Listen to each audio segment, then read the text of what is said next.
अस्सलामुअलैकुम। सब्सक्राइब कीजिए और बेल आइकॉन प्रेस कर दीजिए ताकि नेक्स्ट वीडियो का नोटिफिकेशन आपको बर वक्त मिलता रहे।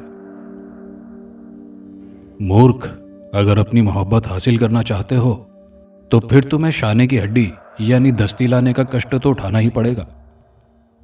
जुल्फों वाली सरकार ने जलाली लहजे में सुर्ख आंखों से मुझे घूरते हुए अपना फैसला सुनाया तो उसके मुंह से निकलने वाले बदबू के भपकों से मेरा दिमाग चकरा कर रह गया। मुझे ऐसे लगा गोया उसके मुंह के गटर का ढक्कन खोल दिया हो। चाहने के बावजूद मैं नागवारी का इजहार न कर सका क्योंकि उसकी सुर्ख आंखों में मौजूद मकनातीसी कशिश ने मुझे अपने हिसार में लेकर हिप्नोटाइज किया हुआ था।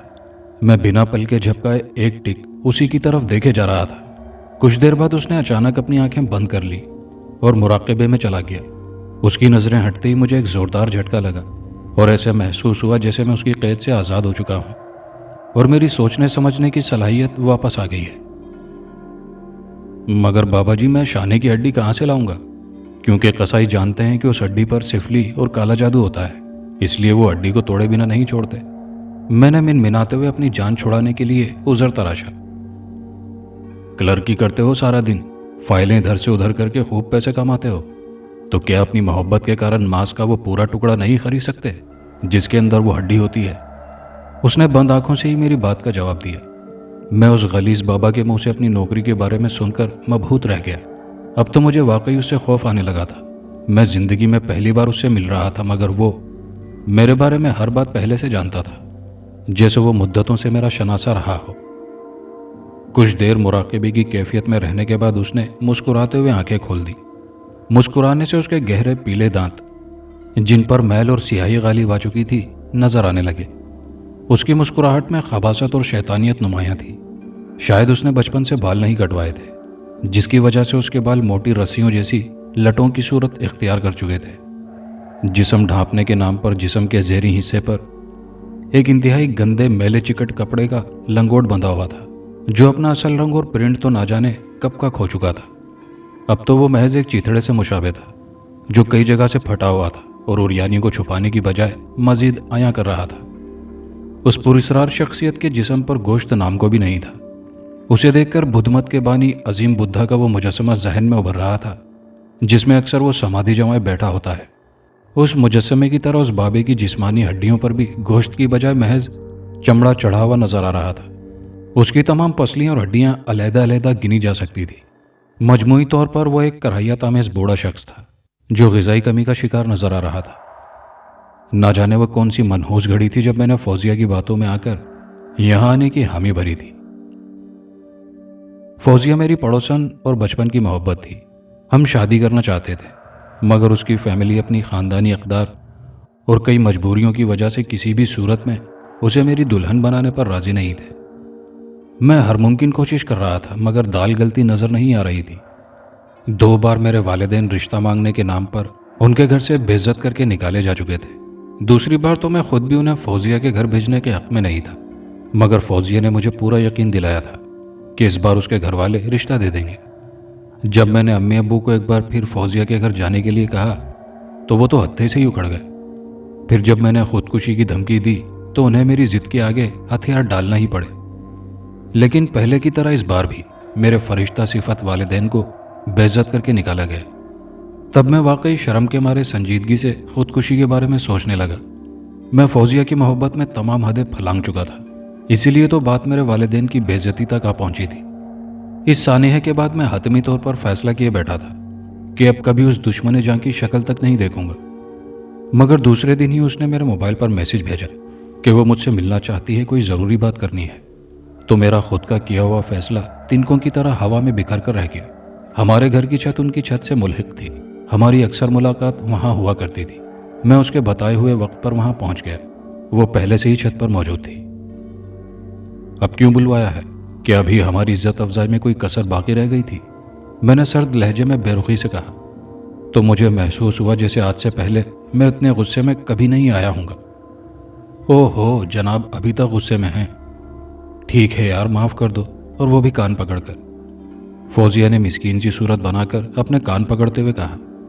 तो गुस्से की वजह से मेरी रगों में बहता हुआ खून, जो तेज़ रफ्तारी की आखिरी हदों को छू रहा था, एकदम ही सर्द होने लगा और उसकी रफ्तार भी कम होना शुरू हो गई। इसके साथ ही दिल पर रखी हुई सर्द मोहरी की सिल जैसे तेजी से पिघलने लगी। मुझे खुद अम्मी ने तुम्हारे घर वालों को दोबारा बुलवाने के लिए कहा था, मगर फिर आखिरी लम्हों में एक बहुत अमीर शख्स का मेरे लिए रिश्ता आया तो सब कुछ उलट गया।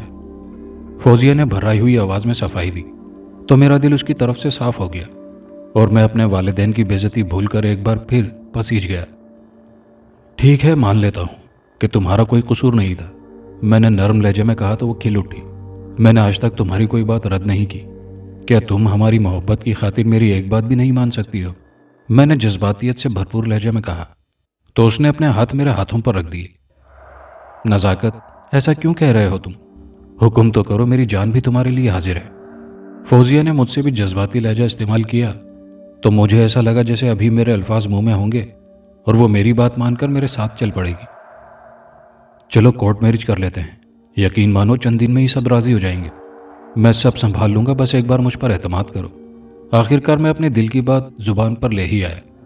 मेरी बात सुनकर उसे ऐसा झटका लगा जैसे उसका हाथ बरकी रोह से छू गया हो। मेरे वालिदैन किसी को मुंह दिखाने के काबिल नहीं रहेंगे, वो शर्म से ही मर जाएंगे, उसने रूहान सी आवाज़ में जवाब दिया। हाँ, वो तो मेरे वालिदैन ही शर्म प्रूफ हैं, जो तुम्हारे घर वालों से दोबारा बेइज्जत होने के बावजूद डिटाई से जिंदा है। जाओ बीबी जाओ, अपने वालिदैन की इज्जत संभालो। किसी ने अगर हमें इकट्ठे देख लिया तो तुम्हारे घर वालों की इज्जत मिट्टी में मिल जाएगी और फिर उन्हें शर्म से मरना पड़ जाएगा, मैंने गुस्से से उबलते हुए लहजे में कहा और वापसी के लिए पलट गया। नज़ाकत, सुनो सुनो तो। फौजिया ने अकब से कई बार मुझे पुकारा, मगर मैं नहीं रुका तो वो दोनों छतों के दरमियान मौजूद 4 फुट की दीवार को एक ही जस्त में फलांग कर हमारी छत पर आ गई और मुझे पीछे से ही बाहों में भरकर खड़ी हो गई। मेरा नामुराद दिल एक बार फिर से उम्मीद और नाउमीदी के दरमियान डोलने लगा। ना तुम्हारे घर वाले मानते हैं और ना तुम मेरी बात मान रही हो।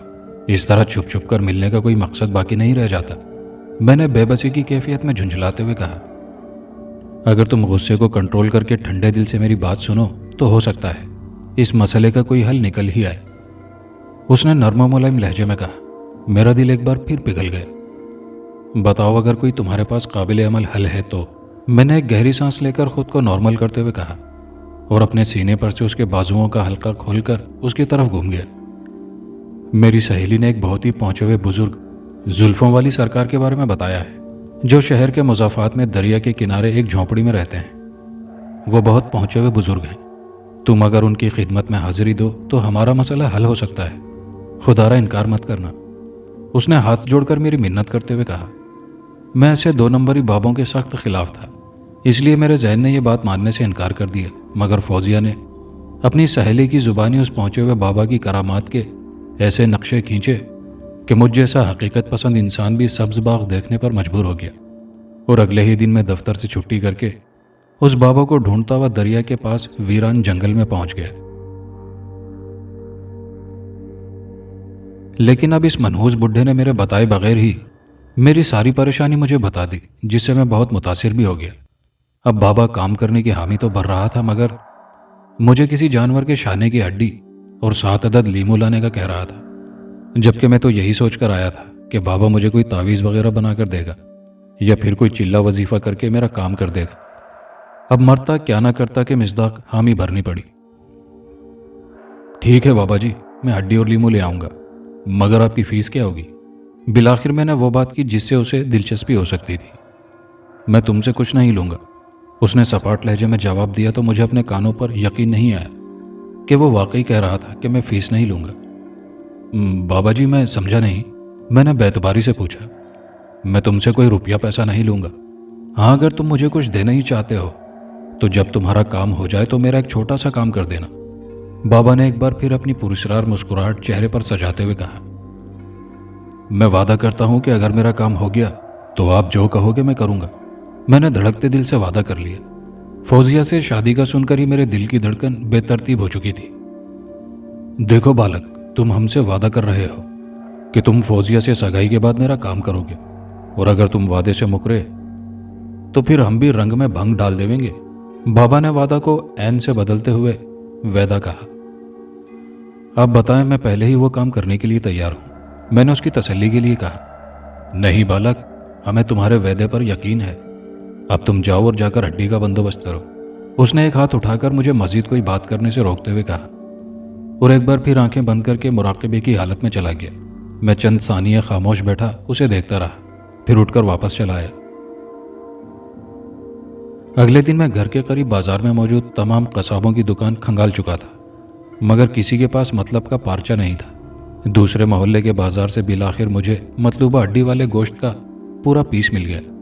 वजन करने के बाद कसाब उसकी बोटियां करने लगा, तो मैंने उसे मना कर दिया और कहा कि घर जाकर खुद ही कर लूंगा। बेटा, इसमें से निकलने वाली हड्डी जरूर तोड़ देना, अगर किसी खबीस के हाथ लग गई तो गरीबों का खाना खराब कर देगा।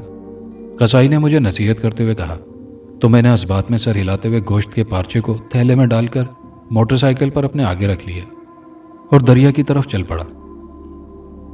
एक वीरान जगह देखकर मैंने वहां गोश्त में से हड्डी को अलहदा कर लिया और एक बार फिर बाबा के पास पहुंच गया।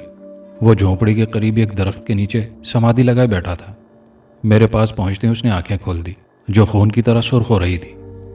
आ गए बालक, मैं तुम्हारा ही इंतजार कर रहा था, उसने अपने पीले दांतों की नुमाइश करते हुए कहा और मेरे हाथ में मौजूद थैला ले लिया और उसमें से हड्डी निकालकर उसे गौर से देखने लगा।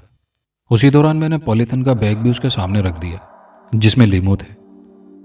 ये तुमने अच्छा किया कि मांस का पूरा टुकड़ा खरीद कर खुद हड्डी निकाली, वरना कसाई तो इस हड्डी को तोड़ देते हैं या फिर दागी जरूर कर देते हैं। समझ लो तुम्हारा काम हो गया। उसने हड्डी को वापस थैले में डालते हुए कहा, बाबा जी, क्या एक बार फिर मुझे अपने घर वालों को रिश्ते के लिए भेजना पड़ेगा?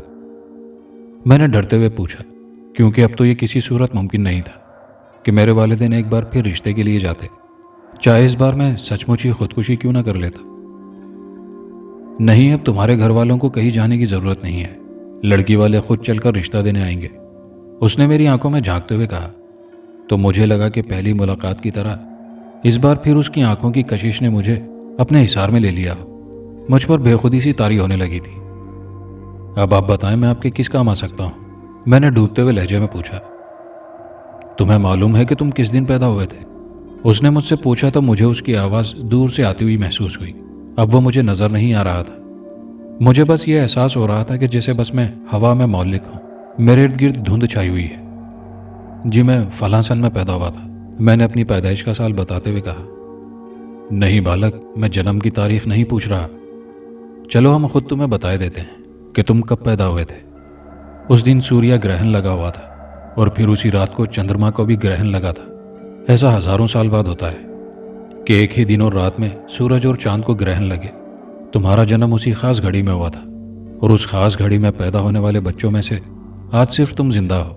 इसीलिए पूरी दुनिया में तुम अकेले हो जो मेरा काम कर सकते हो। ये बातें सुनकर बेखुदी की कैफियत में होने के बावजूद मेरे रोंगटे खड़े हो गए। मेरे वालिदैन ने तो कभी नहीं कुछ बताया इस बारे में, मैंने हैरानगी से कहा। हो सकता है उनके लिए ये कोई अहम बात ना हो, मगर हमारे लिए तो ये बात तुम्हें बहुत महान बना देती है। अब तुम जाओ, कल तक तुम्हारा काम हो जाएगा, मगर याद रखना जब तुम्हारा काम हो जाए तो तुम्हें अपना वादा निभाने के लिए वापस आना होगा, और अगर तुम ना आए तो तुम्हें बहुत नुकसान उठाना पड़ेगा। तब हमसे गिला मत करना। बात के अख्तिताम तक उसका लहजा सर्द हो गया था। उस वक्त तक मेरे इर्द गिर्द से धुंध छट चुकी थी। मैंने कुछ कहने के लिए मुंह खोलना चाहा, मगर उसने अपने होंठों पर उंगली रखकर मुझे खामोश रहने का इशारा किया और फिर हाथ के इशारे से ही वहां से जाने का कहा। तब मैं जहन में बेशुमार सवाल लिए वापस आ गया। अगले दिन जब मैं दोपहर के वक्त दफ्तर से घर पहुंचा तो फौजिया के वालिदैन को अपने घर में देखकर मेरे हाथ पांव फूल गए। वो लोग खुशगवार मूड में अम्मी अब्बू से गप्पे लगा रहे थे। मुझे देखते ही आंटी ने उठकर मेरा माथा चूमा और अंकल, जो मेरी शक्ल देखना भी पसंद नहीं करते थे, मुझसे गले लगकर ऐसे मिले जैसे वो मेरे बचपन के लंगोटिया हों। यह तो मौजज़ा हो गया था। मैं हैरत से गुंग होकर रह गया था। मुझे ऐसा लग रहा था कि मैं जागते में ख्वाब देख रहा हूँ। मैं बार बार खुद को यकीन दिलाने की कोशिश कर रहा था कि ये सब हकीकत में है। ठीक है शफीक साहब, अगर आप कहते हैं तो हम ये मुहर्रम के चंद दिन रुक जाते हैं, वरना दिन में तो कोई पाबंदी नहीं है इन दिनों निकाह करने की। मेरी माँ ने तो आज ही निकाह कर देते हैं। नेक काम में देर नहीं करनी चाहिए। वलीमा वगैरह मुहर्रम के बाद कर लेंगे, अंकल ने अब्बू से मुखातिब होकर कहा। नहीं सलीम साहब, इन शोक के दिनों में खुशी की तकरीब मुनासिब नहीं है, और फिर लोग भी बातें बनाएंगे। हम मुहर्रम के बाद धूमधाम से शादी करेंगे, अब्बू ने हतमी लहजे में जवाब दिया।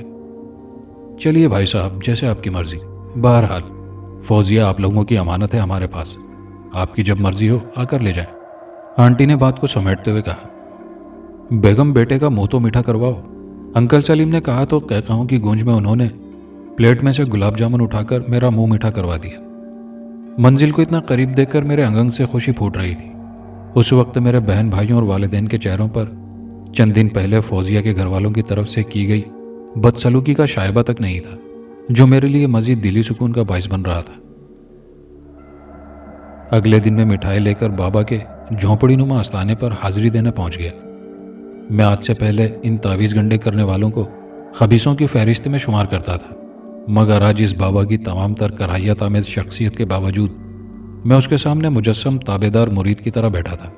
मैंने अपनी वालिदा से भी तस्दीक कर ली थी, बाबा ने वाकई सच कहा था। मैं ऐसे ही दिन पैदा हुआ था जब सूरज को ग्रहण लगा था और उसी रात को चांद ग्रहण भी लगा था। बाबा बताएं, मैं आपके किस काम आ सकता हूँ? मैंने इंतहाई फरमाबरदारी से पूछा। बता देंगे, ऐसी भी क्या जल्दी है बालक? वैसे तुम्हारे वालिद ने इनकार करके अच्छा नहीं किया। उन्हें चाहिए था कि कल ही फौजियों को तुम्हारी दुल्हन बनाकर घर ले आते, तो इसी बहाने हमारा काम करने से पहले मुआवजा तो मिल जाता। बाबा ने अपनी छोटी छोटी आंखों को मजीद भींचते हुए खबासत भरे लहजे में कहा। तो मेरे पास उसकी मुस्कुराहट में शामिल होने के अलावा कोई चारा नहीं था। कोई बात नहीं बाबा जी, मैं कुछ दिन इंतजार कर लूंगा।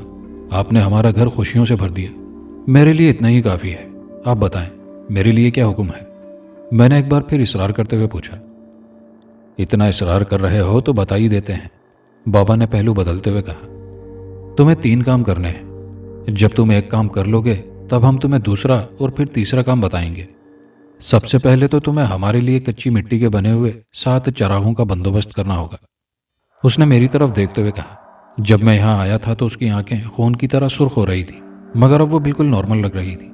समझ लें आपका काम हो गया। और कोई हुक्म? मैंने ताबेदार मुरीदों की तरह पूछा। चरागों को जलाने के लिए भी तो कुछ चाहिए होगा। उसने मेरी तवज्जो तेल की तरफ दिलाई। जी मैं तेल भी ले आऊंगा। तेल नहीं बालक, हमें कुछ खास चीज चाहिए। बाबा के लहजे में इस बार कुछ खास बात थी जिसका मैं इदराक नहीं कर पा रहा था। आप हुक्म करें, आप जो कहेंगे मैं ले आऊंगा। मैंने एक बार फिर इनकिसारी से जवाब दिया। सुअर या कुत्ते की ताज़ा चर्बी चाहिए होगी। बाबा ने इतने सादा से लहजे में अपनी डिमांड बता दी जैसे वो किसी हलाल जानवर की चर्बी लाने का कह रहा हो। मैंने चौंक कर उसकी तरफ देखा। किसी सुअर या कुत्ते को ज़िबा करके उसमें से चर्बी निकालने का सोचकर ही मुझे उबकाई आ गई। बाबा जी, मैंने तो कभी मुर्गी तक ज़िबा नहीं की, ये काम मैं कैसे करूँगा?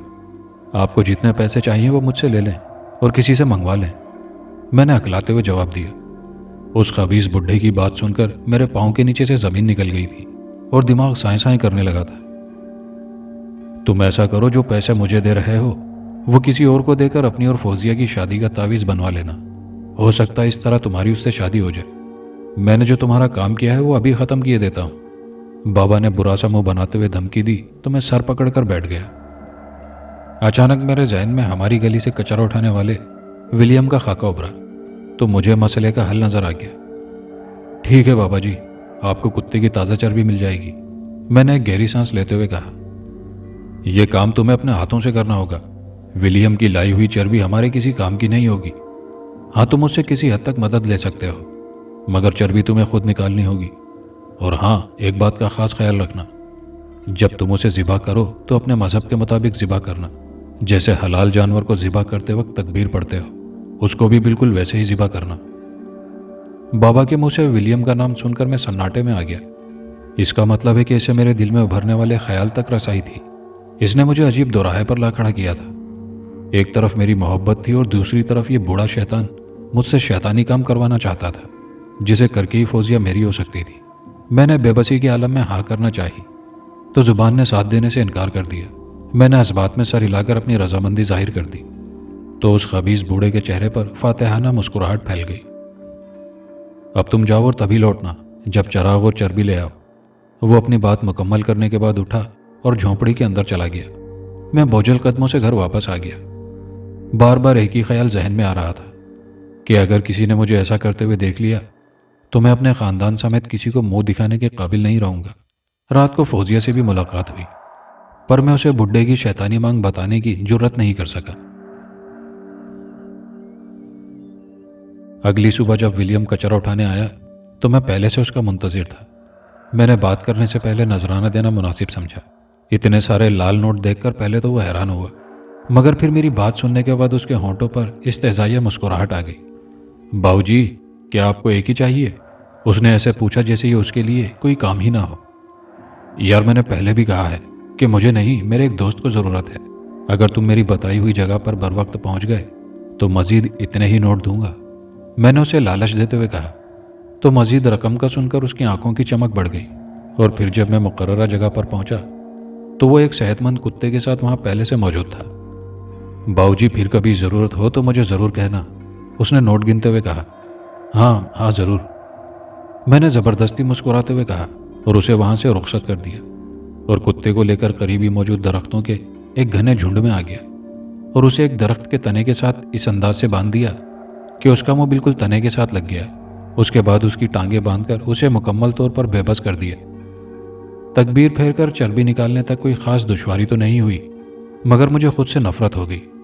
ऐसा महसूस हो रहा था जैसे घिनौना काम मैं नहीं बल्कि मुझ में मौजूद कोई दूसरी क़ुव्वत कर रही है। मैं तो महज खामोश तमाशाई की हैसियत रखता हूँ। इस गलीज काम से फारिग होकर मैं सीधा बूढ़े के पास जा पहुंचा। वो मुझे देखते ही खिल उठा। मैंने मिट्टी से बने 7 चिराग और चर्बी उसके सामने रख दी। वो बालक, मुझे अंदाज़ा है कि तुम ये सब कुछ करने में कितनी तकलीफ उठा रहे हो। बस 2 काम और, उसके बाद तुम्हें दुनिया का अमीर तरीन शख्स बना दूंगा। बस 2 काम और रह गए हैं। उसने गौर से मेरी तरफ देखते हुए कहा तो मेरी घबराहट दीदनी हो गई। वो क्या है? मैंने लुकनत ज़दा लहजे में पूछा। देखो बालक, अगर तुम हमारा काम करोगे तो हम तुम्हें वो कुछ दान करेंगे जो तुमने ख्वाब में भी नहीं सोचा होगा। हम चंद दिन में ही तुम्हें तुम्हारे दफ्तर की सबसे ऊंची कुर्सी पर बिठा देंगे। इस शहर में जिस जगह कहोगे महल बनवा देंगे। तुम्हारी तमाम ख्वाहिशात पूरी कर देंगे। और अगर हमारी बात पर शक है तो हम पहले ही तुम्हें ये सब कुछ देने को तैयार हैं। इसके बाद तुम हमारा काम कर देना। हम तुमसे ये सब करवाने के लिए इसलिए मजबूर हैं कि तुम वो वाहिद इंसान हो जो ये कर सकते हो, और कोई नहीं।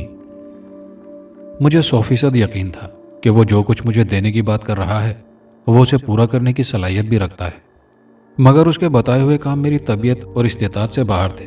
मैं बुरी तरह से फंस चुका था। ठीक है, आप दूसरा काम बताएं, मैंने मुर्दा लहजे में पूछा। दूसरा काम यह है कि जब किसी नौजवान कंवारी लड़की की लाश को दफनाया जाए तो तुमने उसी रात उसकी कब्र खोलकर उसके कानों और नाक में मौजूद रुई निकाल कर लाओगे। मैं उसी रुई से चिरागों की बत्तियां बनाऊंगा। उसकी बात मुकम्मल होने तक मेरे जिस्म के तमाम मसामों ने बैक वक्त पानी पसीने की शक्ल में खारिज करना शुरू कर दिया था। फिजा में अच्छी खासी खुनकी होने के बावजूद मैं पसीने में नहा गया, जैसे किसी ने पानी की भरी हुई बाल्टी मुझ पर उंडेल दी हो। मेरा दिल इतनी ज़ोर से धड़कने लगा जैसे अभी पसलियां तोड़कर बाहर आ जाएगा। मेरे सोचने समझने की सलाहियत यकसर मफकूद होकर रह गई थी। मेरे लिए ना निगला जाए ना उगला जाए वाली सूरत हाल बनकर रह गई थी। आंखों के आगे फौजिया का अक्स घूम रहा था। वो मुझे मिल तो रही थी, मगर उसकी कीमत मेरी तवक्को से कहीं ज़्यादा लगाई जा रही थी। मेरे खुद के अंदर एक जंग छिड़ चुकी थी। बिल्कुल ऐसा महसूस हो रहा था जैसे मेरे अंदर 2 कुव्वतें आपस में भिड़ गई हो और उनके दरमियान घमसान का रन पड़ गया हो। एक दिल कह रहा था कि लानत भेजो इस मोहब्बत के खेल पर और अपना ईमान बचाकर यहाँ से भाग जाऊं, मगर दूसरे ही लम्हे अंदर से आवाज़ उठती कि इस दुनिया में क्या कुछ नहीं हो रहा। अगर मैं अपनी मोहब्बत को पाने के लिए किसी मुर्दे के कानों से रुई चुरा लूंगा तो कौन सी क़यामत आ जाएगी। इससे मुर्दे समेत किसी को कोई फ़र्क नहीं पड़ेगा।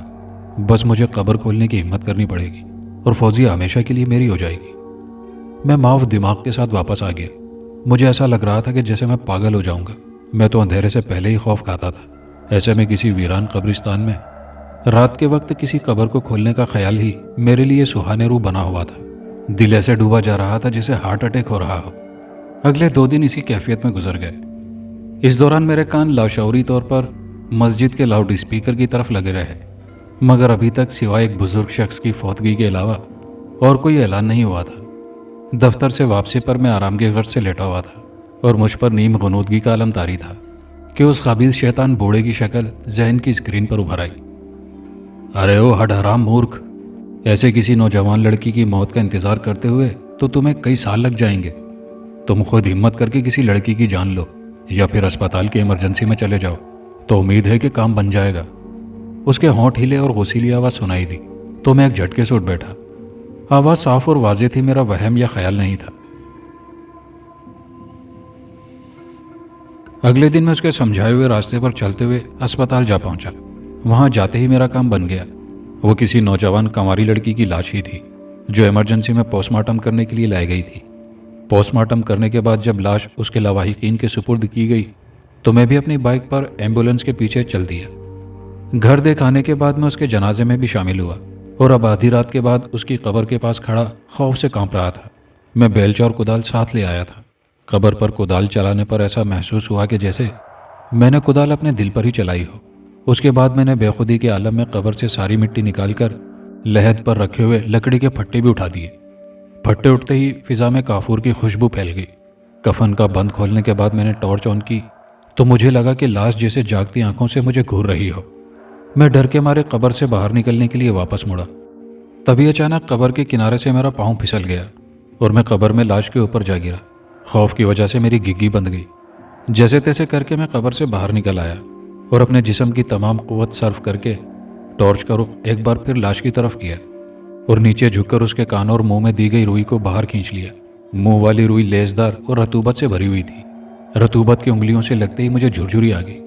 मैंने जल्दी से रुई को अपने पास मौजूद डबिया में रख लिया और वहां से हकीकत में सर पर पाँव रखकर भागा। उस वक्त मुझ में इतनी भी इखलाकी जरूरत नहीं रह गई थी कि उस मासूम लड़की की कब्र को वापस बंद ही कर देता। घर पहुंचने तक मैं शदीद बुखार में मुब्तला हो गया और सुबह तक तो बार बार बेहोशी के दौरे पड़ने लगे थे।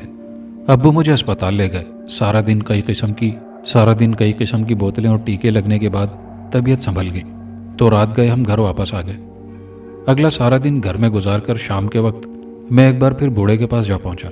रुई देखकर बूढ़ा इंतहाई जज्बाती हो गया। जज्बातियत की शिद्दत से उसके चेहरे के उजलात फड़कने लगे। मेरी पुश्त पर सूरज गुरूब होने को था जिसकी आखिरी किरणें मेरे सामने बैठे हुए बूढ़े के चेहरे पर पड़ रही थी।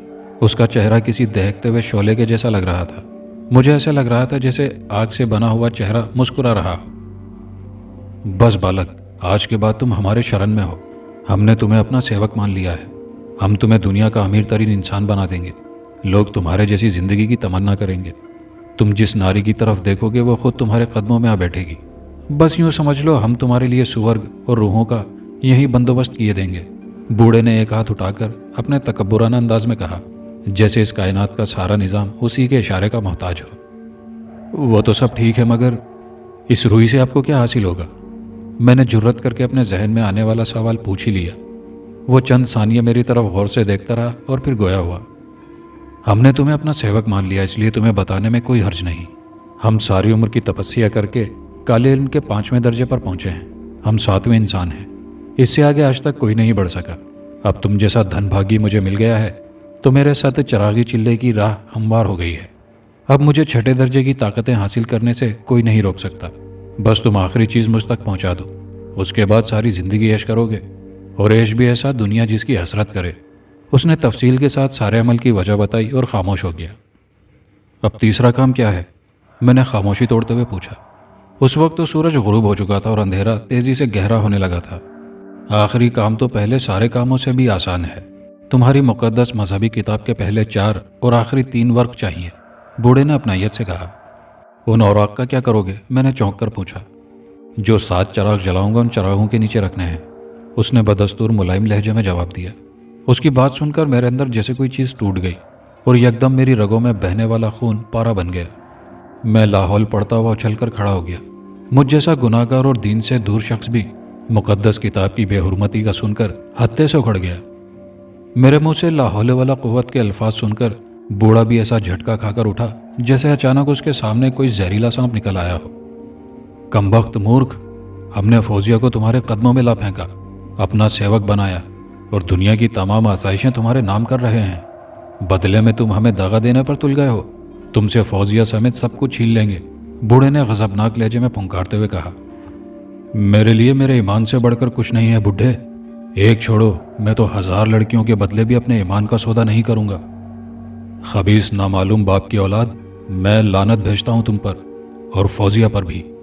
मैंने गुर्राहट भरे लहजे में जवाब दिया और गुस्से की शिद्दत से उसे मारने के लिए आगे बढ़ा और पूरी कुव्वत से उसे थप्पड़ दे मारा। मगर थप्पड़ उसे लगने की बजाय मेरा हाथ हवा में ही घूम गया। वो एक लम्हे पहले जहां मौजूद था वहां नहीं था। मैंने घूमकर देखा तो वो एक तरफ खड़ा मुझे घूर रहा था। उसकी आंखों से शोले निकल रहे थे। उसके इस तरह गायब होकर दूसरी जगह पहुंच जाने पर मैं बहुत खौफजदा हो गया था।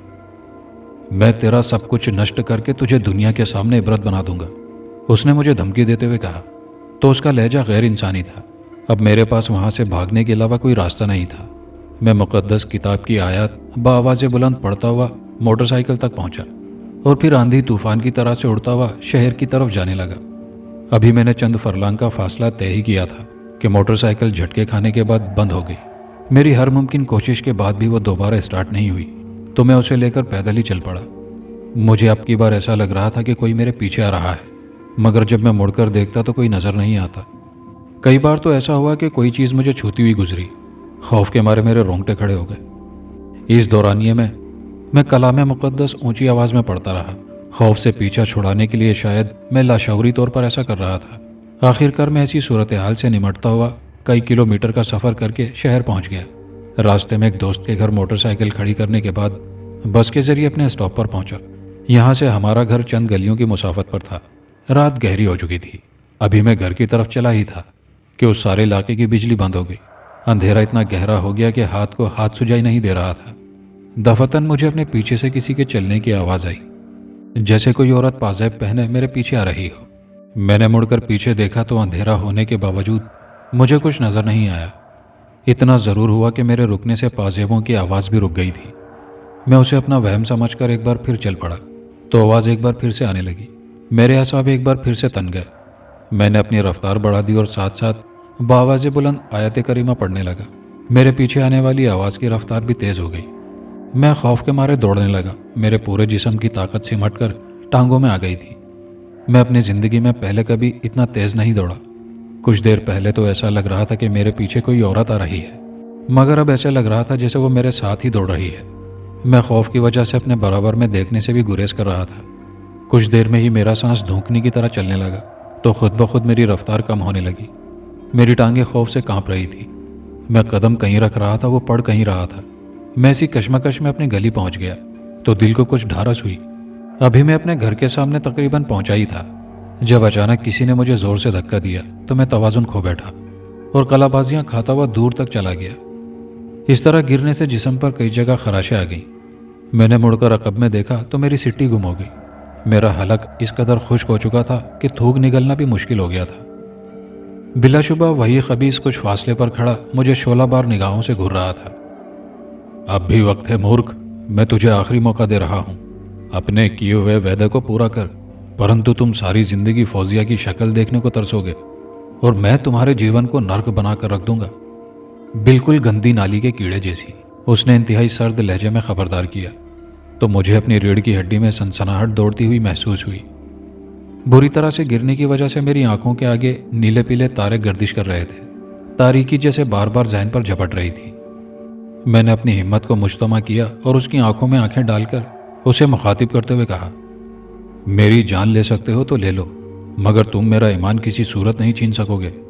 चाहे तुम काले जादू के आखिरी दर्जे पर ही क्यों ना पहुंच जाओ, मैं तुम पर और ऐसी मोहब्बत पर लानत भेजता हूं जिसके लिए मुझे अपना ईमान गंवाना पड़े। जा गरक हो जा बुढ़े यहां से। आखिरी अल्फाज कहते हुए मेरा जहन तारीकी में डूब गया। मुझे दोबारा होशो हवास की सरहद में दाखिल होने पर सबसे पहले जो एहसास हुआ कि जैसे मैं बारिश में भीग रहा हूँ। इसके साथ ही मुझे जिस्म के मुख्तलिफ हिस्सों में उठने वाली दर्द की तेज़ लहरों ने मुकम्मल होश की वादी में ला फेंका तो मैंने कराहते हुए आंखें खोल दी। मुझे अपने ऊपर एक सफ़ेद बारिश फरिश्ता सूरत शख्स मेरे चेहरे पर पानी के छींटे डाल रहा था। करीबी घर के सब अफराद मौजूद थे जिनके चेहरे गम की तस्वीर बने हुए थे। वो फरिश्ता सूरत शख्स मेरे लिए अजनबी था। मुझे होश में आता देखकर सबके चेहरे खिल उठे। पहले तो मैं खाली उस जहनी की कैफियत में सूरत हाल को समझने की कोशिश करता रहा। कुछ देर में तमाम वाक़यात जुज़ियात समेत मुझे याद आ गए। सब लोग ज़रा दूर जाइए, मुझे बरखुरदार से अकेले में कुछ बात करनी है, उस बारिश बुजुर्ग ने कहा तो सब लोग दूर चले गए। मैंने कुछ कहने के लिए मुंह खोला ही था कि उसने मुझे खामोश रहने का इशारा किया तो मैं होंठ भींच कर रह गया। तुम्हें कुछ कहने की ज़रूरत नहीं है, मुझे सब मालूम है कि तुम किन चक्करों में फंस कर रह गए थे और उस खबीस के हत्थे चढ़े थे। तुम्हारे ईमानी जज्बात देखकर मेरी ड्यूटी लगाई गई कि मैं तुम्हारी जान उससे छुड़वाऊं। तुम्हारी किस्मत अच्छी थी कि मैं बर वक्त पहुंच गया, वरना अब तक तो मुनकिर नकीर तुम्हारा हिसाब भी ले चुके होते। बहरहाल तुम मुबारकबाद के मुस्तहिक हो। तुमने उसके किसी लालच में आकर अपनी अबदी ज़िंदगी ख़राब नहीं की। میں نے اس خبیث کا ایسا بندوبست کر دیا ہے کہ وہ اب تمہیں کبھی تنگ نہیں کر سکے گا۔ تمہیں اپنے گھر والوں کو بتانے کی کچھ ضرورت نہیں ہے، میں نے بھی انہیں کچھ نہیں بتایا ہے۔ اور ہاں، فوزیہ کا خیال ذہن سے نکال دو، وہ تمہاری قسمت میں نہیں ہے۔ اس فرشتہ صفت انسان نے تفصیل سے بات کی تو صورتحال مجھ پر واضح ہو گئی۔ اب مجھے اجازت دو۔ اس نے جانے کی بات کی تو بے اختیار میں نے پوچھ لیا، آپ کون ہیں بزرگ؟ تمہیں یہ جاننے کی ضرورت نہیں اور مجھے بتانے کی اجازت بھی نہیں ہے۔ اس نے بات ختم کرنے کے بعد جھک کر میرے ماتھے پر بوسہ دیا اور پھر کچھ دور جا کر غائب ہو گیا۔ اس کی بات سن کر مجھ پر ہیبت طاری ہو گئی تھی۔ وہ یقیناً کسی غیر مرئی مخلوق سے تعلق رکھتا تھا۔ کچھ دیر بعد سب گھر والے آ گئے۔ بیٹا تم زخمی کیسے ہو گئے؟ ابو نے اندر آتے ہی پوچھا۔ وہ ابو ایک چھوٹا سا حادثہ ہو گیا تھا، میں اپنی گلی تک جیسے تیسے کر کے تو پہنچ گیا، لیکن پھر اچانک گر کر بے ہوش ہو گیا۔ امی بے اختیار میری طرف دیکھے جا رہی تھی۔ وہ میری اتنی سی چوٹ پر اتنی پریشان ہو گئی تھی، اگر آج مجھے کچھ ہو جاتا تو ان کا کیا حل ہوتا۔ میں نے امی کی گود میں سر رکھا اور چھوٹے بچوں کی طرح بلک بلک کر رونے لگا۔ دوسرے ہی دن فوزیہ کے گھر والے اچانک ہی کسی اور جگہ چلے گئے تھے۔ مہینوں بعد بھی ان کی کوئی خبر نہ آئی تو مجبوراً ہمیں شادی کی اس تاریخ کو ختم کرنا پڑا۔ آج میں اپنے 4 بچوں کے ساتھ ایک بھرپور زندگی گزار رہا ہوں، فریحہ جیسی حسین ترین اور محبت کرنے والی بیوی کے ساتھ، پر میں خدا کا جتنا شکر ادا کروں کم ہے۔ دوسرا مختصر پراسرار قصہ۔ شکل و صورت کامیاب زندگی کے لیے کتنی اہمیت کے حامل ہے، اس کا اندازہ مجھ سے زیادہ کسے ہو سکتا ہے۔ مجھ سے بڑے 2 بھائی خوبصورت، مجھ سے چھوٹی 2 بہنیں خوبصورت، میرے ماں باپ خوبصورت، پھر پتہ نہیں میں کیوں اتنی بدصورت تھی۔ موٹے ہونٹ، موٹی ناک، چھوٹی آنکھیں، سیاہ رنگ، غرض یہ کہ تمام بدصورت چیزیں ایک جگہ اکٹھی ہو گئی تھیں۔ میں بچپن سے جوانی تک لوگوں کے طنز کا نشانہ بنتی رہی۔ جو بھی مجھے دیکھتا مجھ پر جملہ ضرور کستا، اندھیری رات، کالی چڑیل، کوئلے کی دکان، کلو پری، کل موہی، اور اسی طرح کے کئی جملے سن سن کر تنگ آ گئی تھی۔ میرے لیے کپڑے خریدے جاتے تو رنگ کا انتخاب بڑا سوچ سمجھ کر کیا جاتا۔ چپل خریدی جاتی تو ہمیشہ بند جوتا، کیونکہ اماں کا خیال تھا کہ بند جوتے میں میرے سیاہ اور بھدے پیر چھپے رہتے ہیں۔ میرے منہ دھونے پر میری بہن طنز کرتی، جتنا بھی رگڑ رگڑ کے دھو لو، چاہے جتنا صابن گھس دو، مگر تمہارے چہرے پر کوئی فرق نہیں پڑنے والا، تم وہی کلو کی کلو ہی رہو گی۔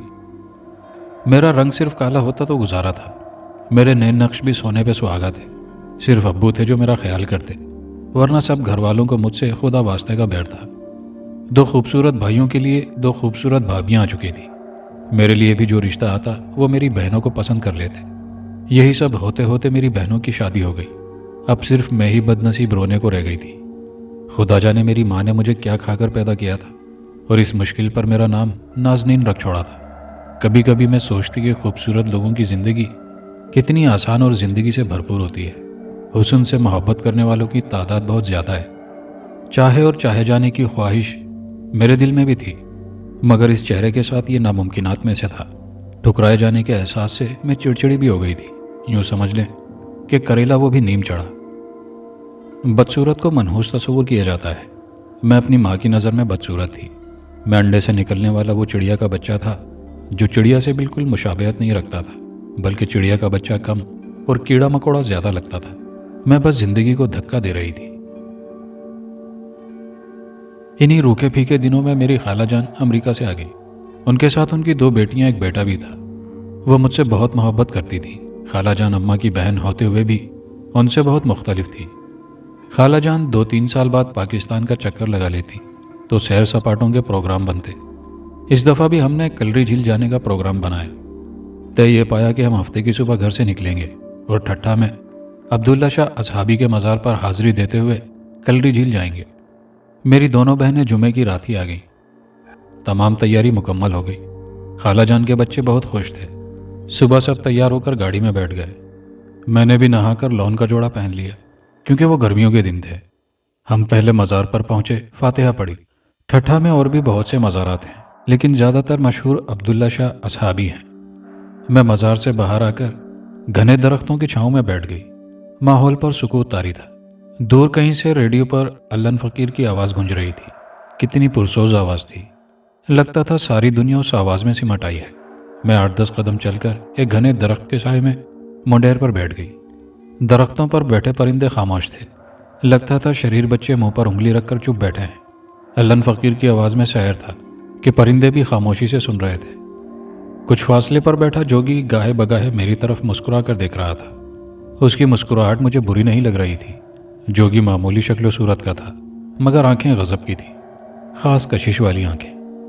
मैंने उसकी आंखों में आंखें डालकर देखने की कोशिश की, बस एक लम्हा।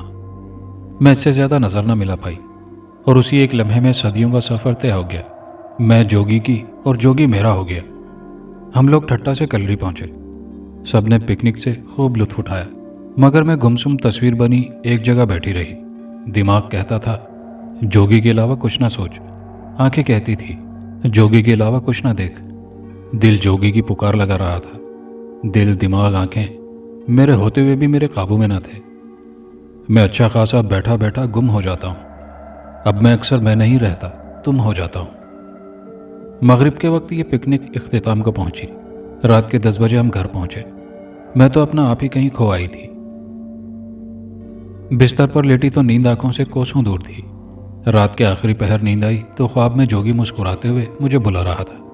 मैं खिंची चली जा रही थी। दूर कहीं अम्मी अब्बू की आवाज़ आ रही थी। वो मुझे आगे बढ़ने से रोक रहे थे, मगर मैं जोगी की जोगन बनने जा रही थी। मैं जोगी के करीब पहुंच गई।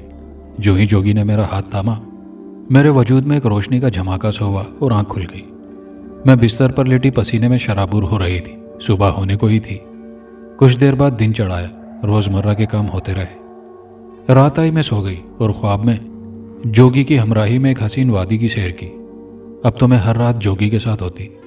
दिन बेचैनी में गुजरता और रात का इंतज़ार रहता। रात आते ही जोगी ख्वाब में आ जाता। अहदो पैमा होते, रोशनी फैलते ही ख्वाब टूट जाता। मेरी हालत अजीब पागलों की सी हो गई थी। दिन भर खोई खोई रहती। मैं नहीं जानती थी ये इश्क की कौन सी मंजिल है। मैं अपने महबूब के साथ ख्वाबों के सफ़र में ही खुश थी। अब मैं दिन में आहिस्ता आहिस्ता बुड़बुड़ाने लगी थी। दर हकीकत मैं जोगी से बात कर रही होती थी। कभी रात ख्वाब में जोगी जोगी चीखने लगती। घर वाले सोते से उठ जाते और मेरे गिर्द जमा हो जाते। मैं होशो खिरत से बेगाना होती जा रही थी। अब्बू का ख्याल था कि मुझे हिस्टीरिया के दौरे पड़ते हैं, जबकि अम्मा की सोच इसके बरक्स थी। वो कहती थी कि आसिफ के ज़ेरे असर है। साल भर दवा दारू होता रहा, कभी ये डॉक्टर कभी वो डॉक्टर, मगर सब बेसूद। मुझ पर दवाओं का कोई असर ना हुआ। फिर आमिलों के चक्कर, कभी ये आमिल कभी वो आमिल। आस्ताने पर आस्ताना बदल दिया गया, मगर नतीजा सिफर। कुछ लोगों का ख्याल था कि एहसास महरूमी है। कुछ लोग कहते शादी कर दो खुद ही ठीक हो जाएगी। जितने मुंह उतनी बातें। अम्मा को किसी खातून ने मशवरा दिया, ठट्ठा ले जाओ, शायद वहां जाकर ठीक हो जाए। खातून की बात पर गौर किया तो अम्मा को ख्याल आया कि बीमार भी तो वहीं से होकर आई है, ठीक भी वहीं से होगी।